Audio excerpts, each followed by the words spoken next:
Ayan, praise God. Isang mapagpalang umaga po sa ating lahat. Nagpapasalamat po ako sa Panginoon sa panibagong buhay na pinagkaloob sa atin. Sa pamamagitan ng buhay, karunungan, kalakasan, yan ay dahil sa dakilang pag-ibig ng Diyos sa bawat isa sa atin. Isang mapagpalang umaga po sa ating lahat. Tayo po ay mag-pray.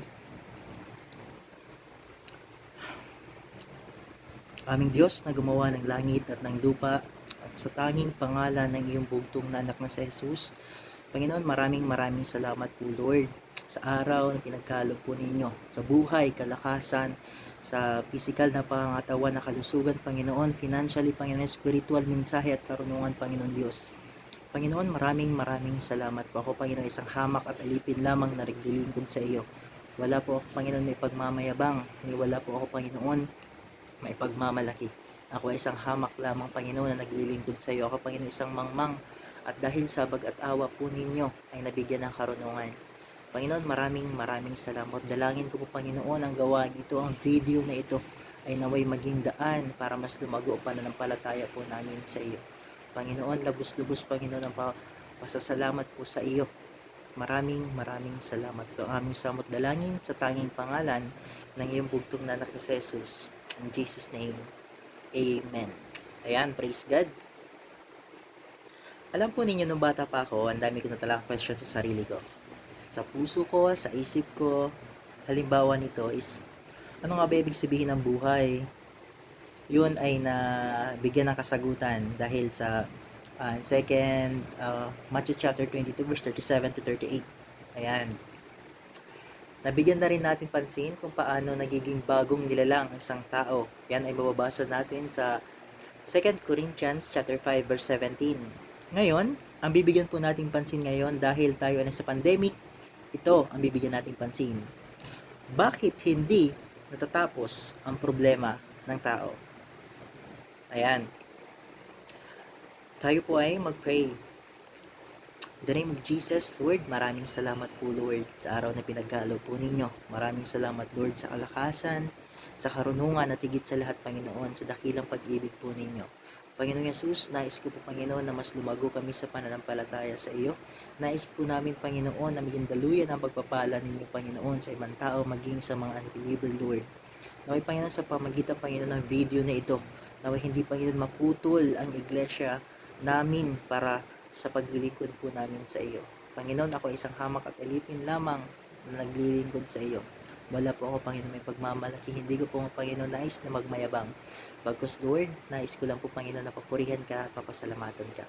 Panginoon Jesus, maraming salamat in Jesus' name. Amen. And 1 chapter 14 verse 27, kapayapaan ang iniiwan ko sa inyo. Ang aking kapayapaan ang ibinibigay ko sa inyo. Hindi ito katulad ng kapayapaan ibinibigay ng mundo. Huwag mabagabag ang inyong kalooban at huwag kayong matakot. Sinabit ko na sa inyo, ako'y aalis, ngunit ako'y babalik. Kung iniibig ninyo ako, ikagagalak ninyo ang pagpunta ko sa Ama, sapagkat higit na dakila ang Ama kaysa sa akin. Ayan, praise God. Tayo ay mag-pray. In the name of Jesus, Lord, maraming salamat po, Lord, sa comfortness, sa karunungan, sa mensahe. Maraming salamat, Panginoon Jesus. Pinupuri po namin kayo. Sinasamba, pinapasalamatan sa Espiritu at katotohanan sapagkat kayo, Panginoon, Espiritu. Panginoon, maraming salamat po. Dalangin ko po, Panginoon, gabay at gabay ng banal na Espiritu na nagmumula sa iyo. Dalangin ko po, Lord, na karunungan po ninyo mas mangibabaw at hindi ang karunungan na nagmumula sa tao. Ito ang aming samot dalangin sa tanging pangalan ng bugtong na anak si Jesus. In Jesus' name, Amen. Ayan, praise God. Praise God. Kapayapaan. Ngayon, tayo na sa pandemic po, ano? Sa sinisian lockdown na rin. May mga positive na rin dyan. Maging dito sa Puting Bato, meron na rin po talaga dito. Kaya ngayon, kami ay labas-pasok lang sa staff house, sa trabaho. Yung pandemic na yan at COVID, may tuturing talagang problema. Ang tanong dito, bakit hindi natatapos ang problema ng tao? Sa isip ng tao, nahihirapan sila dahil nga sa mga problema. Problema financial, problema sa kalakasan, physical na pangatawan, relationship man yan, problema sa pamilya, problema sa pangailangan, yun ay dahil hindi nila alam. Hindi nila alam ang tunay na realidad. Ano ang realidad? Reality. Sa mundong to, merong mabubuti. Meron ding masasama. Merong mabubuting espiritu na nagmumula sa Diyos at meron ding masamang espiritu. Yun ay ang diablo o ang demonyo. Ngayon, dahil sa realidad ng buhay na ito na kumikilos dito sa mundo, dyan nabubuo ang mga bagay-bagay kung bakit nahihirapan ang tao. Hindi nila alam ang ibig sabihin ng realidad. Ngayon, bakit sila nahihirapan? Dahil hindi nila tanggap. Hindi nila tanggap sa sarili nila at hindi nila alam na ganun talaga ang realidad ng buhay. Ang kailangan nilang gawin ay tanggapin na ang realidad ng buhay at sa mundong ito ay ganoon. Ngayon, ano nga ba ang dahilan ng mga problema? Una, ang isa sa mga dahilan ng problema ay dahil merong hindi naririnig ang tenga. Madaming kwento ang nabubuo. Dahil may mga hindi kumpleto sa kwento na yon, mas lumala o nagkakaroon ng problema. Nagkakaroon ng lost communication.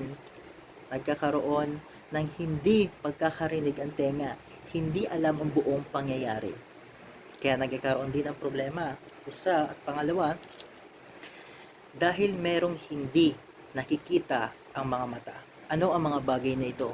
Ang mga masasamang espiritu o mga demonyo o mga bad spirit. Kung merong mga bad spirit, merong mga good spirit. Dahil sa mga bad spirits na ito o mga demonyo, namamanipulate ang tao para mas magkaroon ng problema. Totoong merong mga masasamang espiritu. At yan ay alam nating lahat. Dahil sa spiritual warfare na tinatawag. Dahil merong hindi nakikita ang mga mata.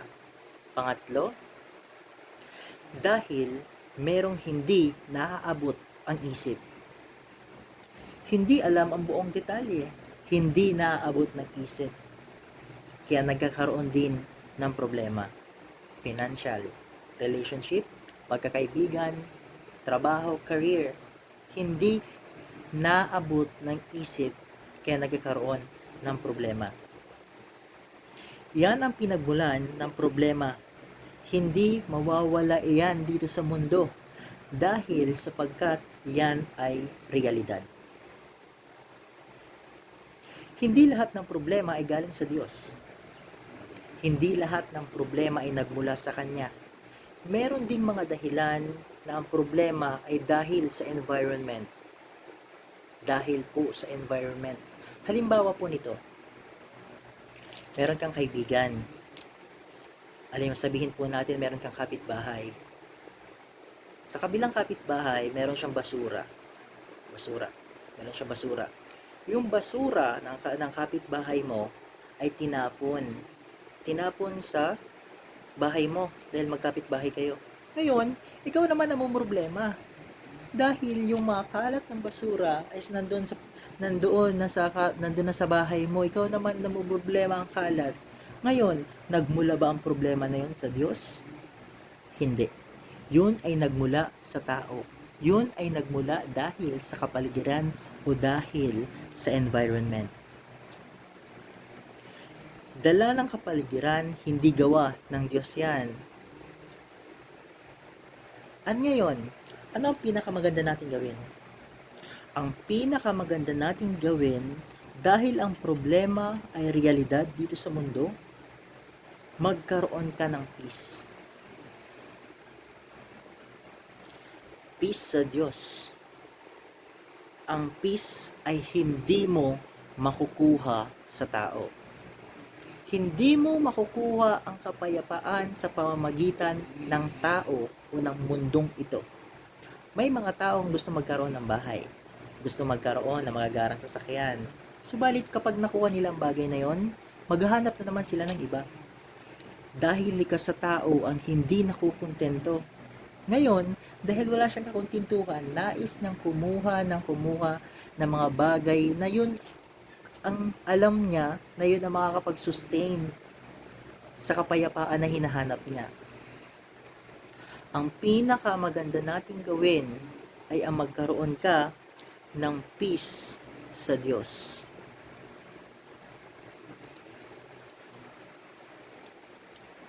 Kailangan sa Diyos ka kumuha ng peace. Magkaroon ka man ng problema sa tao, pero pag may kapayapaan ka sa Diyos, magkakaroon ka ng peace. Basahin po natin ang Roma chapter 5 verse 1.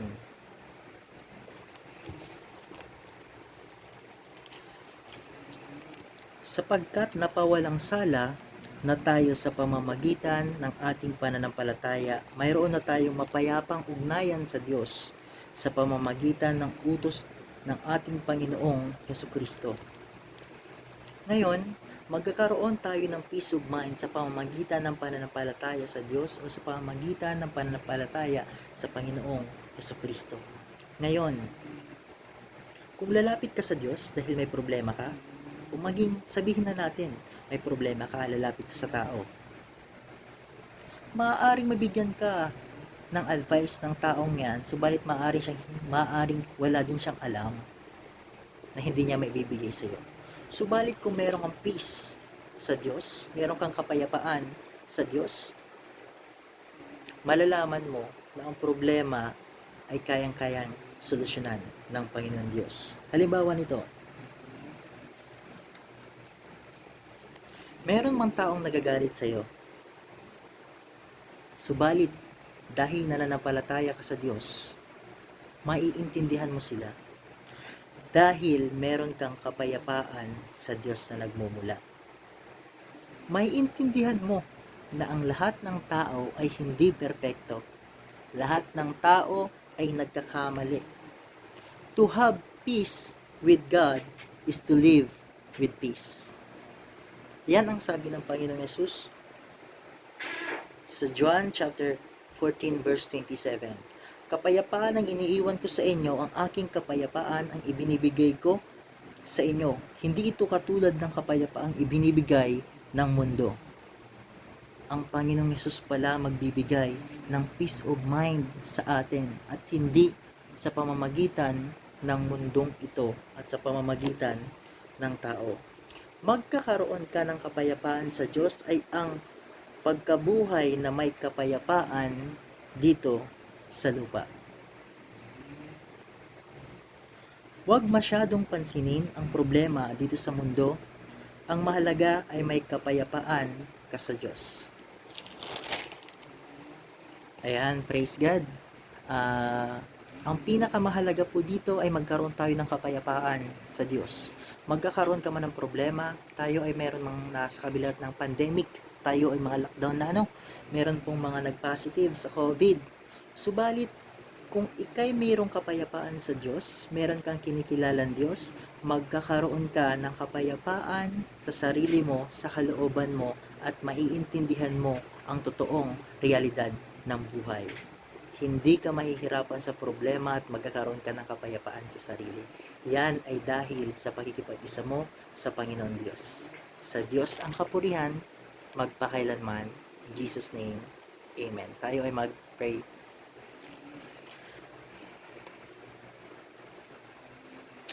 Aming Diyos na gumawa ng langit at ng lupa at sa tanging pangalan ng iyong bugtong na anak na si Jesus. Panginoon, maraming salamat po, Lord, sa mensaheng nahihayag. Maraming salamat po, Panginoon, dahil ako, Panginoon, isang mangmang. Ako isang hamak at alipin lamang na walang maipagmamayabang. Nais ko po, Panginoon, magpasalamat sa iyo sa mensaheng nahihayag. Nais ko din po, Panginoon, magpasalamat sa iyo sa pagbibigay, Panginoon, ng gabay at proteksyon sa mga kapatid ko sa pananampalataya, sa patuloy na pagbibigay, Panginoon, ng negative na COVID-19 sa kanila.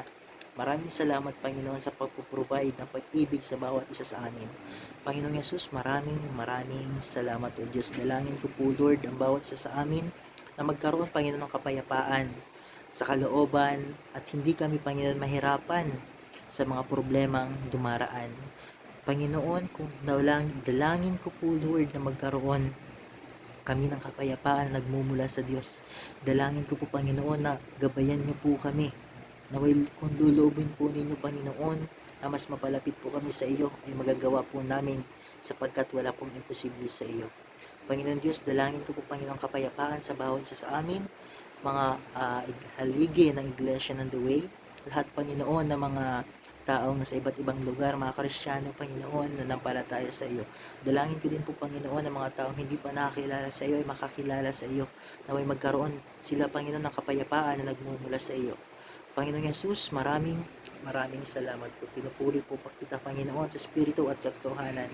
Sa iyo ang kapurihan, magpakailanman, sa tanging pangalan ng iyong bugtong na anak na si Jesus. In Jesus' name, Amen. All glory belongs to God. God bless po.